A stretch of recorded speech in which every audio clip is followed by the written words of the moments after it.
Last week, I had the chance to speak with a French engineer who had just returned from Burkina Faso. He said, I went there with the mindset of a Western expert coming to help a poor nation.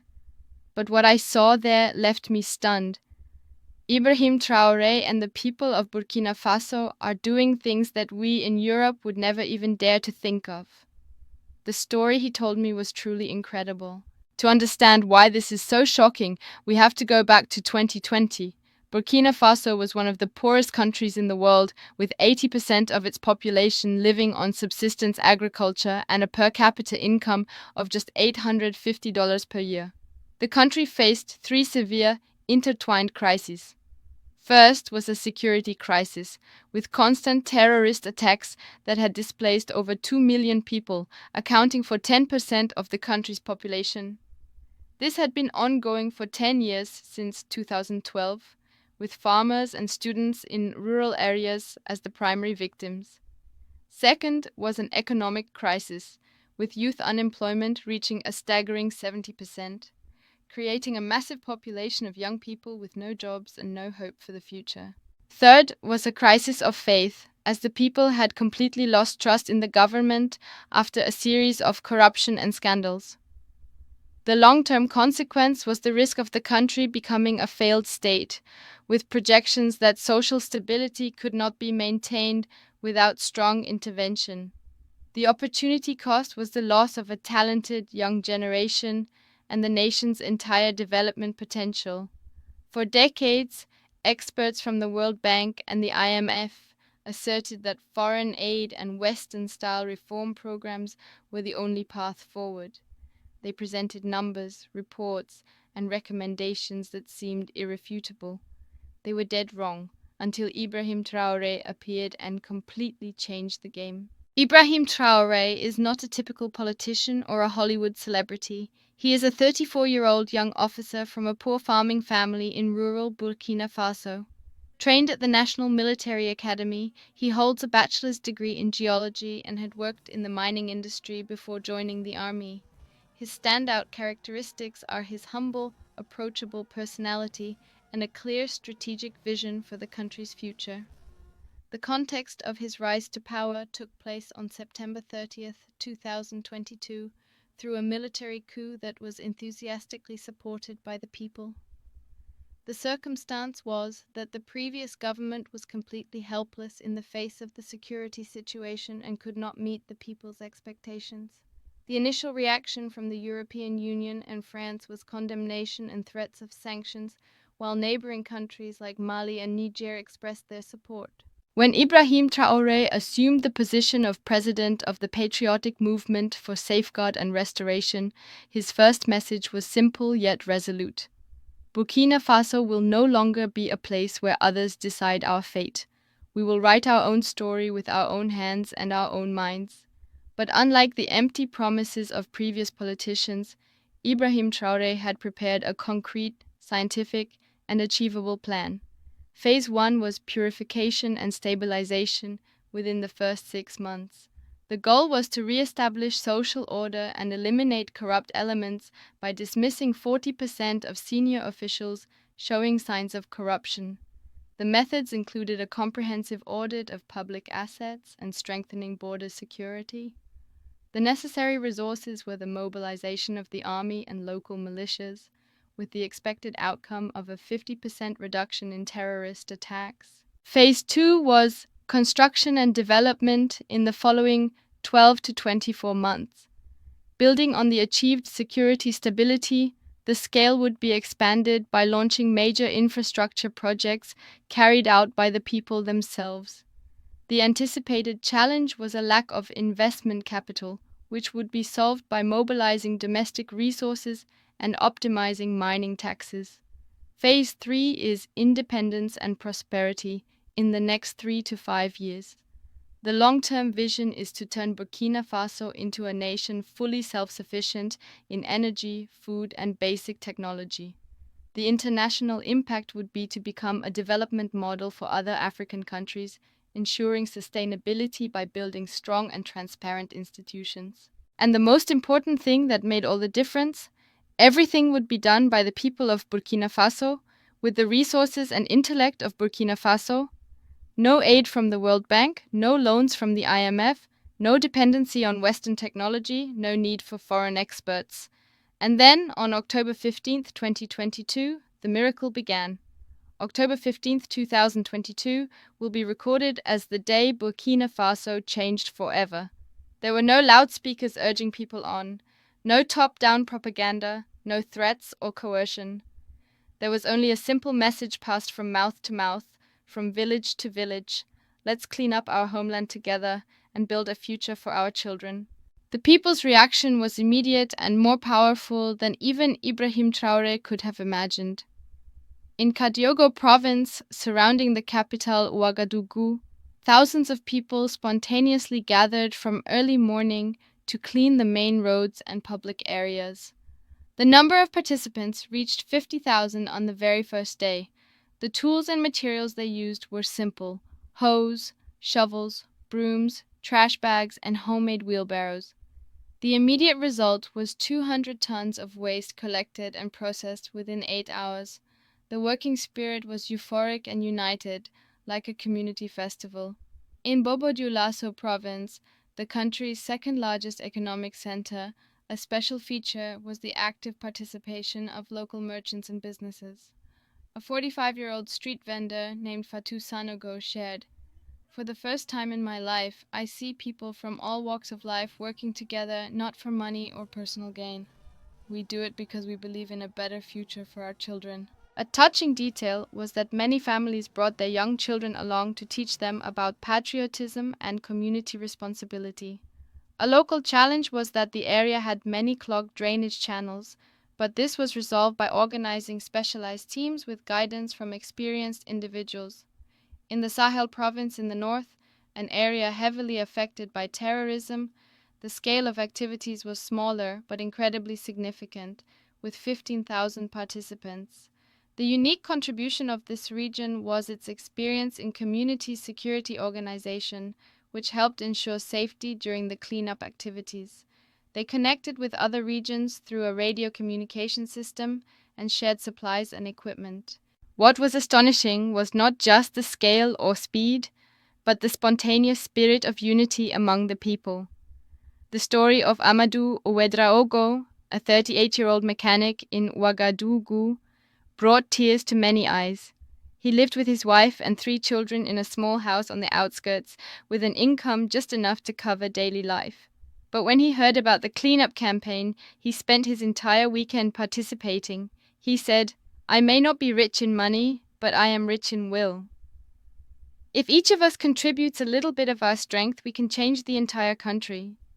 His motivation to participate came from the desire to leave a better Burkina Faso for his children.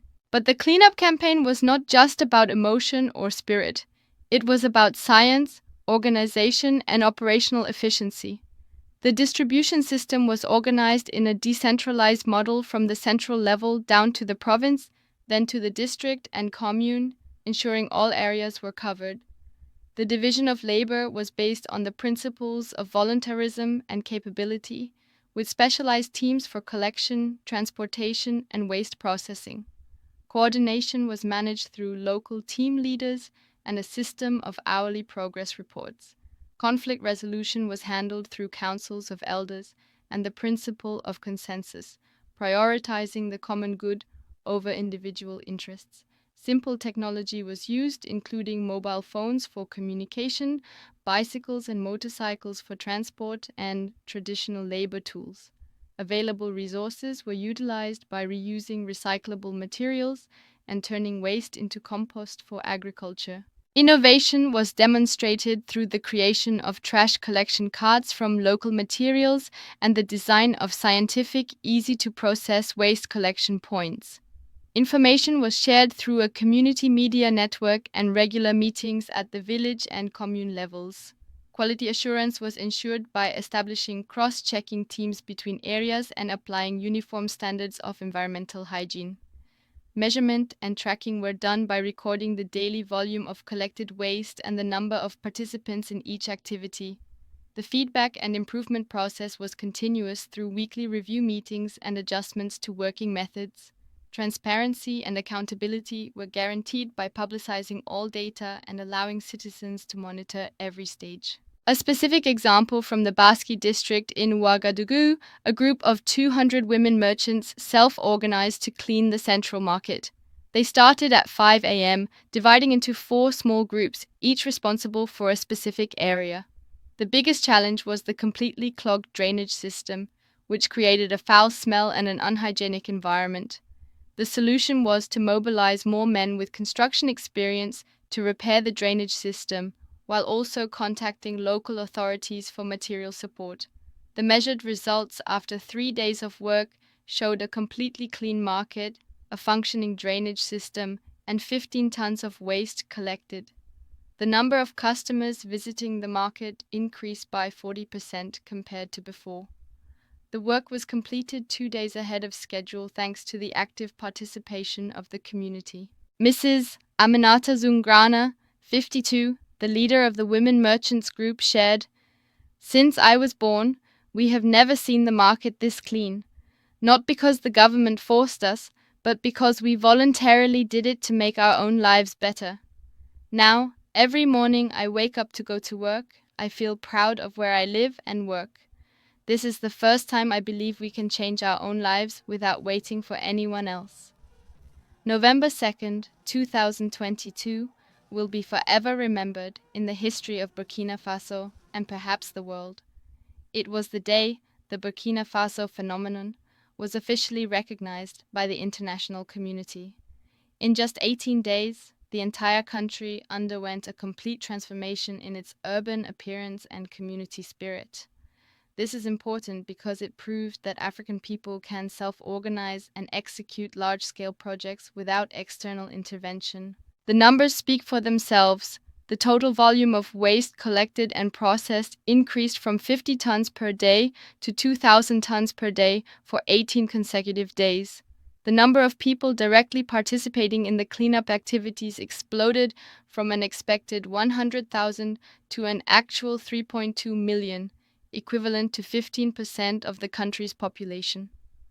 The public satisfaction rate with the living environment reached 94% in surveys, compared to only 23% before.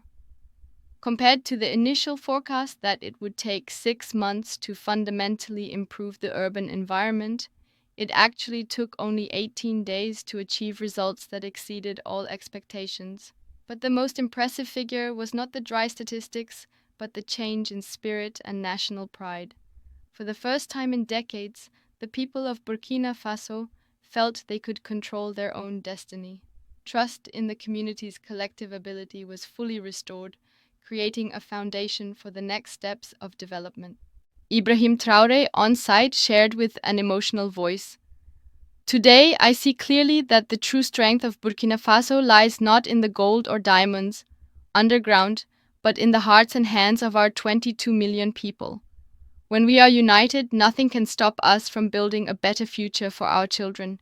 This is just the first step on a long journey, but I believe we have proven to the world that Burkina Faso can rise on its own." But this was only the beginning of a larger revolution. Within the first 3 months, visible changes took place across the country.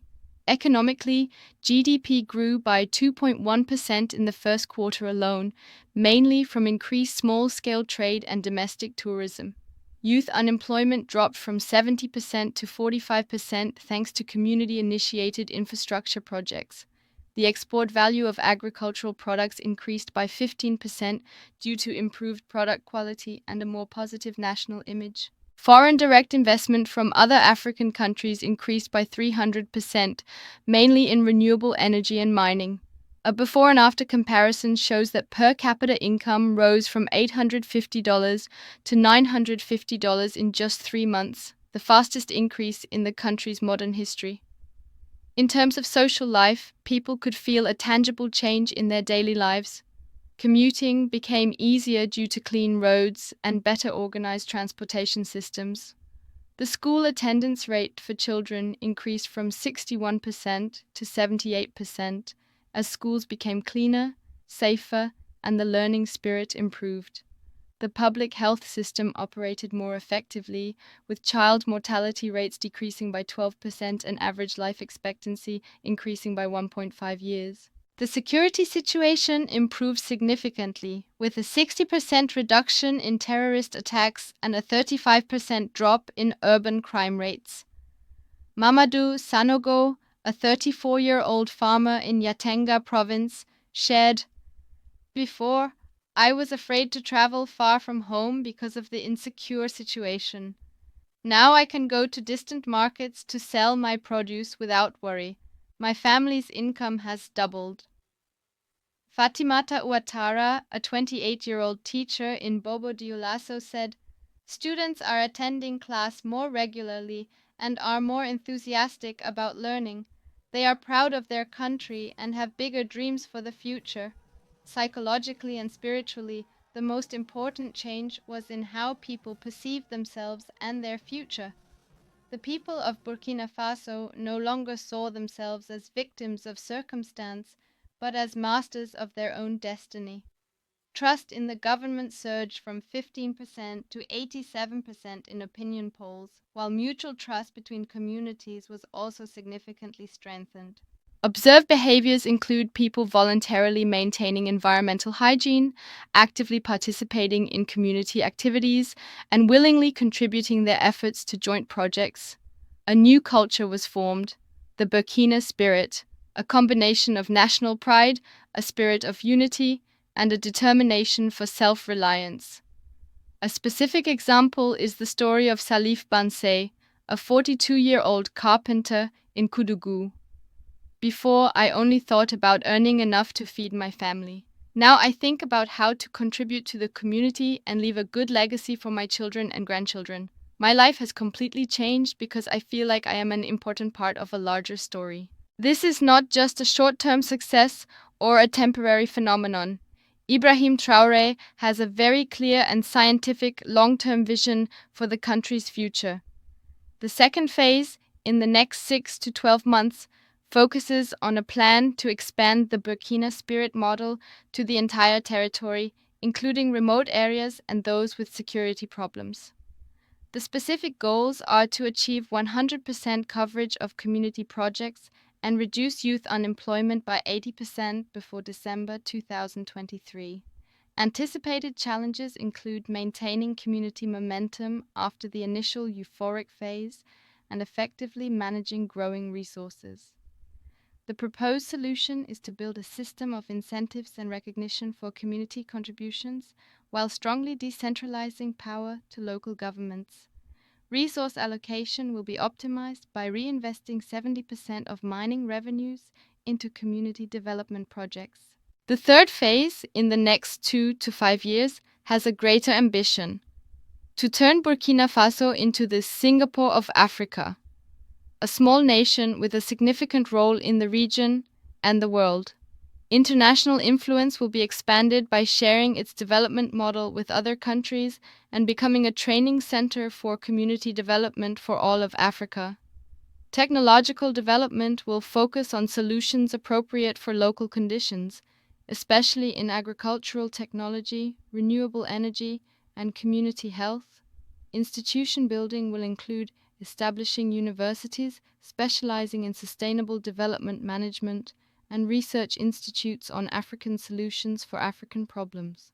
The vision for 2030 that Ibrahim Traoré has outlined is a Burkina Faso with a 100% literacy rate, a per capita income of $3,000 per year, and complete energy self-sufficiency through renewable sources.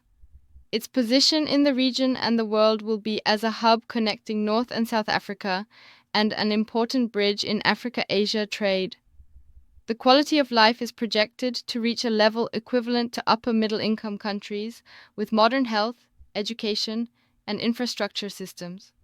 Its contribution to humanity will be to provide a sustainable, community-based development model for other developing nations, especially in the context of climate change and rising global inequality. And most importantly, this model can be replicated and applied to any country or community that has the determination and the right methods. So, what can we learn from the Burkina Faso miracle? The story of Burkina Faso teaches us 5 important lessons that any community can apply. The first lesson on the power of self-reliance shows that when Burkina Faso refused to depend on aid and decided to solve its own problems, it discovered immense hidden resources and capabilities. A specific example is that instead of waiting for a $50 million aid package from the EU to build a waste treatment system, the people of Burkina Faso self-organized and solved the problem with a cost of only $2 million from the domestic budget. This means that any community can solve more of its problems than it imagines, as long as it has the determination and proper organization. Instead of always seeking help from the outside, first explore what is already at hand.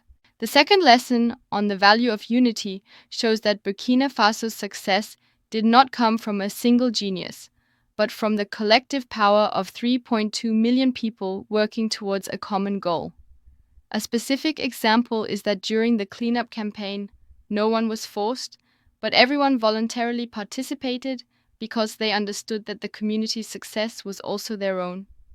In any project or goal, collective power always surpasses individual effort, as long as there is coordination and a shared vision. The third lesson on the importance of a clear vision is demonstrated by how Ibrahim Traoré had not just a short-term plan, but a clear long-term vision, helping everyone understand what greater purpose they were contributing to.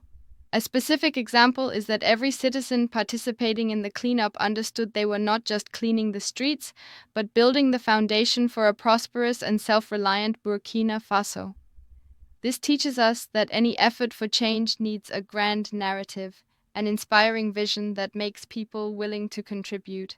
The fourth lesson on the power of simple solutions shows that Burkina Faso achieved great success with very basic methods: cleaning, organizing, and cooperating. They did not need high-tech or massive investments, just consistency and perseverance. An example is the use of hoes, shovels, and homemade wheelbarrows to create a change that multi-million-dollar projects often fail to achieve.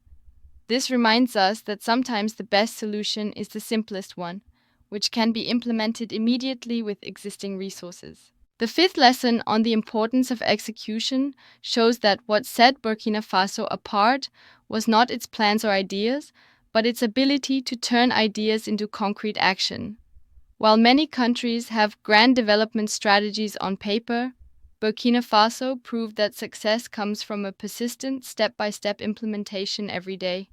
For example, instead of vaguely declaring they would improve the environment, they set a specific goal to collect 2,000 tons of trash in 18 days and exceeded it. These lessons apply not only to Burkina Faso, but to any community, organization, or individual in the world facing challenges and wanting to create positive change, because at its core, this is a story about fundamental human values, belief in human potential, the power of unity and cooperation, the determination to overcome adversity, and a vision and hope for a better future. If this story inspires you, please like this video so the algorithm can share it with more people. Share it with your friends and family to spread the positive spirit. Subscribe to the channel to follow more stories about human strength. Comment below to share your thoughts and inspiration. Let's honor the silent heroes of Burkina Faso and remind the world that the true power to change lies not in skyscrapers or international conferences, but in the hands and hearts of the people themselves. Thank you for your time watching this story, and remember, change starts with you from today, from the smallest decision in your daily life.